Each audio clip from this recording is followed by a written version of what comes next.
I'd like to share with you a little bit about my leadership journey. I never dreamed about being a fire chief. That was not ever on my list of things to do or my career goals. I was born and raised in a little community called Altadena, California, Southern California, right there in the foothills. One of 5 brothers, traditional family. The leadership model that I was raised under was very autocratic, to say the least. It was you did what you were told, you didn't speak unless spoken to, and if you did step outside the lines, there was probably a whack coming. That was my leadership model. I was the black sheep of the family. My brothers all did very well in school. I did not do so well in school. I was an athlete, and I found myself making it through high school, through the Pasadena Unified School District. And I ended up at 18 years old, and my father said, well, listen, it doesn't look like education's in your future. You're not staying here without a job. You better go find something to do. So 2 days out of high school, and trust me, the military was an option, and perhaps incarceration was another option. I don't know. But I went down to the unemployment officer in Pasadena, and they saw me looking at some of the bulletins and said, how would you like to be a firefighter? I said, well, I'd never really thought about it. Well, what do I need to do? They said, well, show up at Oak Grove Ranger Station, locking you out of Flint Ridge. They'll issue you some boots, and they're going to put you on a crew, and you're going to travel all over the western U.S. fighting forest fires and brush fires. I thought, wow. Haven't been out of L.A. very often. That might be an interesting life, and it was hard work, but I loved it. It gave me purpose. I was traveling beyond, throughout the western United States. I was moving up in the organization. I was no longer throwing dirt with a shovel. I was running the chainsaw. I was moving up, and I spent 13 years between the Forest Service and the Bureau of Land Management from 1978 through 1990, some of the large wildland fires, the great fires in Yellowstone, and got a lot of really great experience. And my mom used to remind me that, while I was digging line above those expensive homes where the fire was burning down to, that if I did not go to school, that I'd be digging ditches for a living. And she was right. There I was digging ditches, but I loved it. I had uncles in the fire service, and they encouraged me to really get a real job and to perhaps look at some municipal fire departments. So I'd take a test now and then, and I got hired in 1990 by the San Diego City Fire Department. I started as a firefighter there, spent 10 years as a firefighter. Again, no aspiration to become fire chief. And through a lot of hard work, special projects, working at busy stations, I moved up fairly quickly, and I spent my last 3 years in San Diego as the fire chief. I've been with Orange County for about a year. I want to share with you an experience I've had that's caused me to really reconsider, leadership during, not only chaos and ambiguity and uncertainty, but even day-to-day operations. We call it mission-driven culture. And I'll share with you a couple stories along the way. In 2003, we had a very large wildland fire that until 2 years ago was the state of California's largest fire. It was the Cedar Fire. And it was not our finest day with the city of San Diego. There wasn't social media, and there wasn't, communication like we're used to seeing it now. That fire started around midnight way out in the East County, about 23 miles east of the city. And over the course of 10 hours, burned into the city and was taking down, structures along the way and then into the city. We relieve our crews between 7 and 8 in the morning. The one shift comes on and the other comes off, and we were releasing a shift. We had very little situation awareness. Going back and looking at some of the dispatch tapes or listening to dispatch tapes, we had dispatchers, people calling dispatch and saying, hey, there's fire in my backyard, something's on fire. And our dispatcher would tell him, no, that's not what you're seeing. That fire is well east of there. It's in Ramona. Very poor situation awareness. For those of you, and my understanding is we have a lot of emergency managers in the room who have probably dealt with emergencies. What's the first thing that goes during an emergency? Communications. So I'll never forget it, and this is kind of the point of it. The chief at the time, whoever the chief was, the division chief or the assistant chief said, listen, I need 6 strike teams to go to the bottom of Pomerado Road, right off the Interstate 15, Scripps Ranch. We've got homes burning up in the community, and stage there, and don't go anywhere until some chief comes there and gives you direction. Well, guess what? They form up, and I'm talking 6 strike teams. I'm talking 30 engines. They each have a leader, and they're waiting. And homes are burning, are being lost by the block, just up the road, half mile, 3/4 mile up the road. The chief doesn't show up, and pretty soon the crews, they want to. Hey, listen, some of them want to go up there and engage the fire, but we're told, listen, the chief said we were not to move until somebody comes here and gives us direction. If you do, bad things happen, consequences happen. About half of those strike teams finally said, forget it, we'll let bad things happen. We're going up into the neighborhood, and they went up there and they did the best they could. The other 3 did not.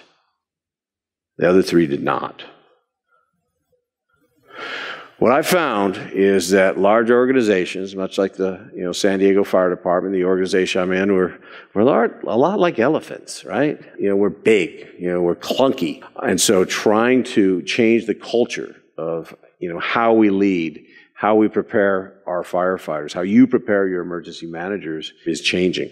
I would offer up that we in the fire service, probably law enforcement, most other public safety, we live on the rule-based side of the slide there.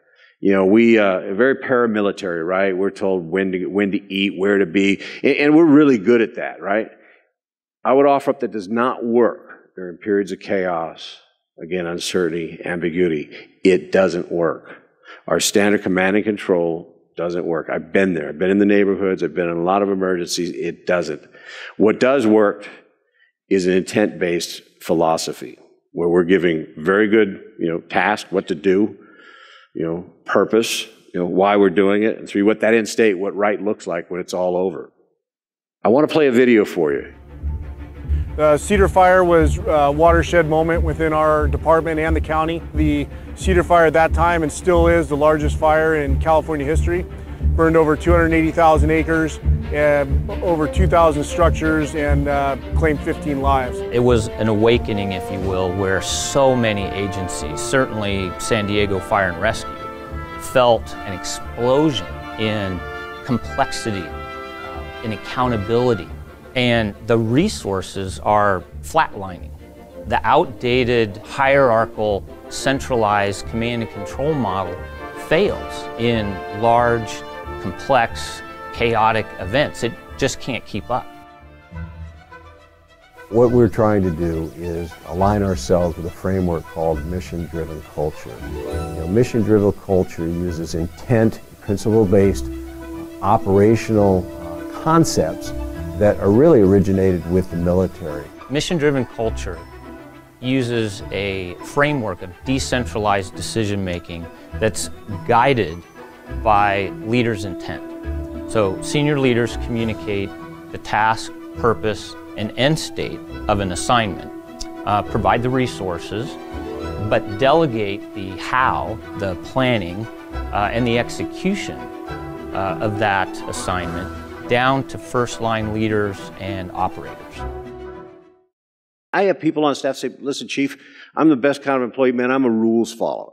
I'm like, well, okay, rules are a good thing. I mean, we need rules and we need policy, but largely they're guidance because, again, I don't want one of my firefighters, one of my captains, not to take action when action's right in front of them in a very time-compressed period because they're afraid of discipline. Some of the consequence is, the city, the county going to back me up. My expectation is that they're going to take action even if it's outside of policy. I think most of us come from government, a lot of government agencies in this room, and we got bookshelves full of books, policies, sometimes policies with people's names on them, right? We remember why that policy went in there. We can't come up with a policy for everything. We literally have to move, that decision-making down to the people that are closest to that decision point. Pretty tough because a lot of officers, again, in these paramilitary organizations do not want to give up that level of control. I'd offer up, if you have an opportunity, read Stanley McChrystal's book. General McChrystal talks about teams, and his story really is about his experience in Iraq in 2003. He goes to Iraq to manage the Joint Special Operations Task Force, the greatest, the best of the best all in one task force, and finds out very quickly that they're getting their butts kicked a little bit by Al-Qaeda because Al-Qaeda is operating in a very decentralized very networked way.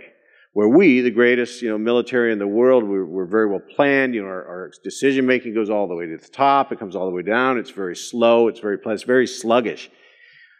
He had to devise another way. And what he did is took what Al-Qaeda was doing well and did it better himself. And pretty soon, our special operators were pulling off missions in a rapid way, more rapid than they had before, and they were having, considerable success. A lot of parallels there. Really, it's about, when we look at when we've been successful, certainly in the fire service, I look at the engine company I was on, or the truck company, or the helicopter crew. It's that small team, that cohesion, trust, we know each other's moves. Pretty difficult for a large organization. But that's been the journey, we've been on. I was on in San Diego, and now we're on in Orange County. Here's a pretty good diagram of what that decentralized command looks like. On the left side, that's our traditional, structure. That's our org chart. One that generally the decision makers lie at the top. And if you can imagine, and I'm sure you've all experienced disasters or emergencies, getting information down to those folks at the point of the spear is pretty difficult. They don't have the time to wait for those sorts of things. We don't want them to wait for that. We need a more networked system, something that's more efficient, much more adaptable. Adaptability is the name of the game. In that, fog of chaos. I'll share a quick story with you. In San Diego, we had a policy that was when you got a medical aid, no matter what the call was, you went right to that call. You didn't bypass, you didn't divert, you went to that call, even if it meant driving by perhaps another vehicle accident. This was about 10 years ago. And I had a friend who was a captain. He says, I'm on this call. He goes, me and the crew or the engine, we're going down the thoroughfare, and we're about half mile, from where we're supposed to be in the big black smoke cone. I can't really see where the fire's emanating from, but it looks like it's an apartment building. It's the time of day where it's going to be occupied, potentially lots of life loss, big smoke, and there's people in the street waving them to make the turn, and the policy says to go straight, but he makes a judgment call. He makes that left. He goes back around, and lo and behold, it's one of those giant construction dumpsters. It's on fire, and it's not the apartment building. His heart sinks. He knows he broke policy. He knows there's going to be consequences for that.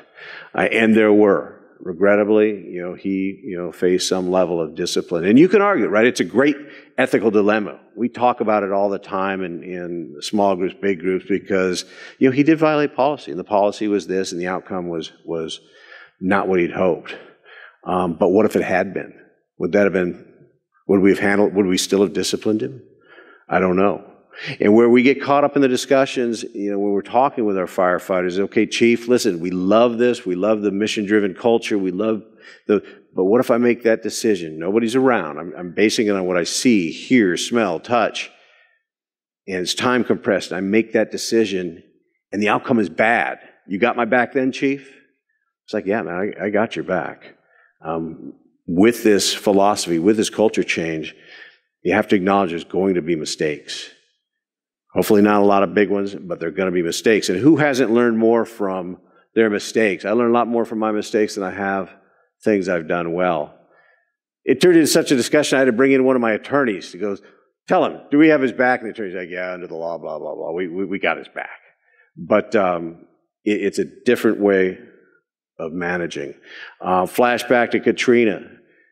The pilots that did all those wonderful rescues, they were under work, duty, rest limitations as well. Generally, for those rules to be relaxed, that takes the decision from somebody way up the food chain, maybe a one-star general or somebody well up. They were told then that, listen, you pilots, you crews are to manage your work rest. If you need more rest, take it. If you want to exceed your hours, do it, but be safe. Do it in a way that is going to be safe. They managed themselves, they managed the other crews, and they pulled off a number of miraculous rescues. That was not the rules-based, compliance-based organization. That was very much intent-based. In Orange County, we're working through our process now, a little bit different. I've only been there about a year, and so we're, changing culture is hard, right? Everybody likes to talk about, man, we can't wait for change, right? Until change happens. And it's like, well, I was kind of okay with change, but not if it affected me, So But it is, we started with, if you look left to right with the OCFA way, that's our mission, our values, those sorts of things. We're having conversations at the kitchen table in a firehouse about values. We weren't having those conversations when I was a firefighter in the fire stations. We're kind of through that piece. We're working now into the operational doctrine piece with our division chiefs, with our battalion chiefs, because it's no good that we at the top all agree this is the way to operate if we've got operators mid-level and others that are not bought in, that are hampering those that do want to lead up. They want to operate as we'd like them to operate. Doesn't do them much good. These really are the values of a mission-driven culture. Who wouldn't support these? Service for common good, high trust state. That's a tough one, right? High trust state when the organization or people within the organization haven't always had that level of trust. It's a big change. We believe that the fire service needs to evolve, public safety needs to evolve, emergency management needs to evolve, and adopt a philosophy that really revolves around adaptability, certainly resilience, and you do that very well here, and cohesion. We start out as that big elephant. We're striving to become that cheetah. Thank you very much.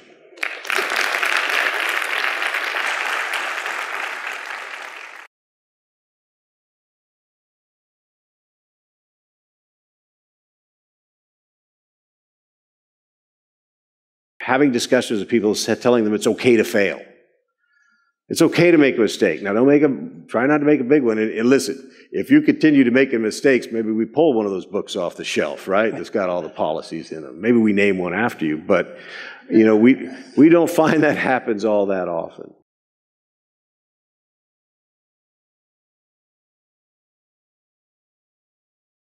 Listen, we've invested a lot in our people, training. I mean, we've invested money, time. We've got some very well-trained firefighters. They're making decisions every day, life and death decisions. I'm not looking over their shoulder. The reality is, again, when the conditions that generally we're talking about where we need to defer to the people that are closest to where the decision point needs to be, we've got to trust that they're going to do the right thing. We do that through what we call leaders' intent or commander's intent. We give good task, purpose, end state, and it's very broad. And as long as they're operating within that, those sideboards are okay. We're not talking about freelancing, where you're doing whatever you want to do. We're talking about independent action, within, the scope of, the leader's intent. But it is tough, right? Because again, it's that paramilitary culture that we all grew up in. It's my dad. He told me what to do. I mean, I get it.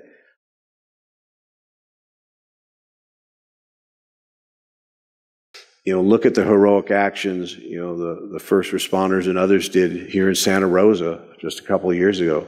Butte County, LA County and the Woolsey fire. Those firefighters that are taking those engines and they're driving into the fire and they're pushing, hey, they're damaging those engines. They're pushing cars out of the way that are stuck on the road.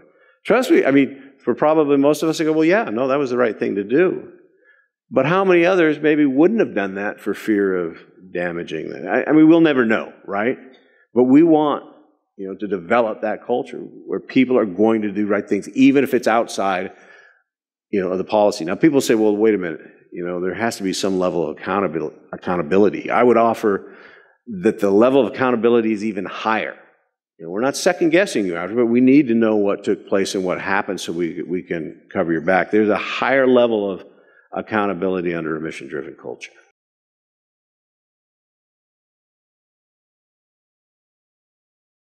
I can only, again, look back at my own experiences, whether it be on the, hotshot crews or running hotshot crews when I led them or in the fire. We talked about it all the time, right? It was like, man, I knew what the right decision was. I mean, we did it anyways, but I hope we didn't get caught, or we didn't, or those discussions happen, right? Because, firefighters, first responders, emergency managers, you get so frustrated when you know it needs to be done, but there's something holding you back, right? I believe, to your point, or to your question, I believe it does have to start at the top. It has to be embraced at the top. And it gets tested along the way. Because all those that are maybe nodding, going, ooh, this sounds good, but are anti-mission-driven culture because they like that command and control. They like telling you where to be, when to be, and every little thing, right? It's hard for them. And they'll test it. And those are the conversations that happen afterwards. Listen, we heard what happened, at the battalion level. And that's not really what we're talking about. We've all, met, discussed what our values are in alignment. We've all agreed to this because there's more to it than, standing up and talking about it. We're going through a process.